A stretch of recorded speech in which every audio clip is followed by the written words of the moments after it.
ৰাতিপুৱা 7টা বজাতে বাইদেউসকলে বিভিন্ন ধৰণৰ বস্তু পানী কাপোৰ পিঠা পনাৰ পৰা আৰম্ভ কৰি আমাৰ অসমীয়াসকলে যিবিলাক বস্তু খাদ্য বস্তু সদায় ব্যৱহাৰ কৰা বস্তু যিবিলাক সেই বস্তুবিলাক বিক্ৰী কৰিবলৈ লৈ যায়।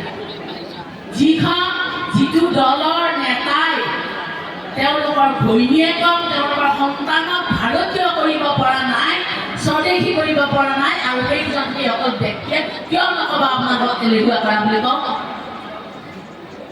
তেওঁলোকে নিজকে অসমীয়া ভাৰতীয় বুলি ভাবিব পৰা নাই, অসমীয়া বুলি ভাবে। তেওঁলোকৰ সন্তানে আজি অসমীয়া নাজানে, বাহিৰত পঢ়ি আছে। তেওঁলোকৰ পত্নীও অসমৰ নহয়, যিয়েই নহওক য'ৰেই নহওক, কিন্তু তেওঁলোকক নিজৰ আপোন দেশখনৰ যিটো অনুভূতি সেইটো কেতিয়াও আনি দিব পৰা নাই। তেওঁলোকে তেনেকুৱা কথা ক'বই, কোনো বেয়া কৰাৰ কথা নাই।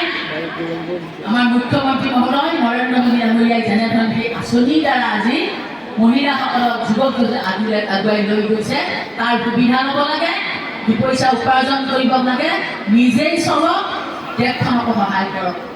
মই আই মাতৃসকলক কৈছোঁ, এনেকুৱা এটা দিন আছিল আমাৰ আই মাতৃসকল এনেকৈ ওলাই আহিব পৰা নাছিল। অকল ৰান্ধনীসকলক ঘৰৰ পৰিয়ালৰ পইচা ধৰি থাকোঁতে আপোনালোকে দিনবিলাক গৈছিল। আজি হাজাৰ হাজাৰ মহিলা সভা সমিতিলৈ ওলাই আহে, কয় আঁচনি দিছে কাৰণেহে গৈছে, বিজেপিয়ে ভোটৰ আশাত বাইদেউসকলক মিটিঙলৈ লৈ গৈছে, এই ধৰণৰ তেনেকুৱা কথা। কিন্তু নহয়, আপোনালোকক আগুৱাই নিয়াটো দায়িত্বটো এইখন চৰকাৰৰ। জনপ্ৰতিনিধি নাগৰিকক আগুৱাই লৈ যোৱাটো তেওঁলোকৰ সমস্যা সমাধান কৰাটো দায়িত্ব, কৰ্তব্য, সেইখিনিহে পালন কৰিছে। গতিকে আপোনালোকে কাম কৰক, আগুৱাই যাওক।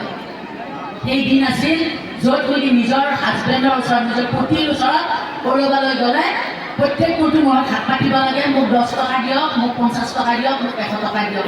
যদি দিব নোৱাৰে আপোনালোকে চকুৰ বালি টুকি যি দিছে তাকেই ল'ব লগা দিন আছিল।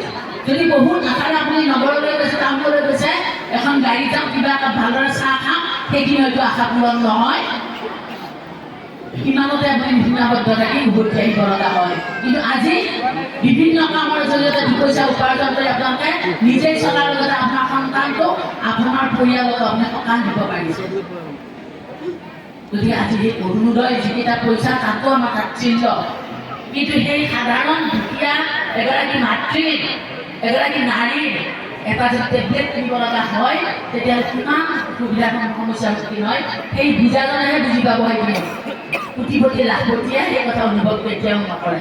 কিন্তু আমাৰ প্ৰধানমন্ত্ৰী মুখ্যমন্ত্ৰী মহোদয়ে সেই দুখীয়া সাধাৰণ পৰিয়ালৰ প্ৰত্যেকটো পৰিয়ালৰ সদস্যৰ কথাই চিন্তা কৰিছে। আজি বহুত যুৱক যুৱতী আছে, তেওঁলোকে এনে কৰি থাকে। মই তেওঁলোকক আহ্বান জনাইছোঁ, CM টিপুলে মুখ্যমন্ত্ৰী আত্মনিৰ্ভৰশীল আঁচনি যিটো, এই আঁচনিৰ জৰিয়তে আপোনালোকে যিখিনি ধনৰাশি আগবঢ়াইছে, সেই যদি টকাৰে আপোনাক কিছু কাম কৰক। কোনোবাই গৰু ছাগলী পুহিম বুলি তাৰ ধন লৈছে, কোনোবাই কি কৈছে ফিচাৰী এটা খান্দি মাছ পুহিম বুলি লৈছে, বিভিন্ন কোনোবাই গাহৰি পুহিম বুলি লৈছে, কোনোবাই এখন দোকান দিম বুলি লৈছে, যি উদ্দেশ্যৰে লৈছে সেইমতে আপোনাক সহায় কৰিছে। কিন্তু তাৰ মাজতো আমাৰ এনেকুৱা কিছুমান আছে ল'ৰা ছোৱালী যিয়ে কি ভাবিছে 1 লাখ টকা মই এনেই পাম, 1 লাখ টকাটো ঘূৰাই নালাগে, হাৱাতেই পাইছোঁ, এই ধাৰণা নকৰা মানুহো নাই বুলি মই ভাবোঁ, বহুত আছে। যিটো কামৰ কাৰণে টকা যদি সততাৰে যদি কাম কৰে, তেতিয়া আমি আনৰ ওপৰত নিৰ্ভৰ কৰিব নালাগিব, নিজে কিবা এটা কৰি ল'ব পাৰিম। এই উদ্দেশ্যেৰে চৰকাৰে আঁচনি ধনবিলাক আগবঢ়াইছে। আমি যদি ফাঁকি দিওঁ, তেতিয়াহ'লে অকল মুখ্যমন্ত্ৰী ফাঁকি দিয়া নহয়, আমি নিজেই নিজক ফাঁকি দি আমি তললৈ যোৱা এটা ৰাস্তা উলিয়াই লোৱা হ'ব।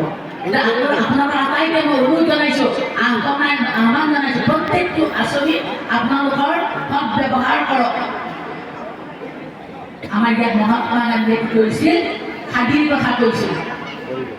অকল খাদীয়েই নহয়, খাদীৰ কাপোৰ ব্যৱহাৰ কৰিলে নহ'ব। আমি প্ৰত্যেক দিনে ৰাতিপুৱা শুই উঠাৰ পৰা ৰাতি শোৱালৈকে আমি বহুত বস্তু ব্যৱহাৰ কৰোঁ।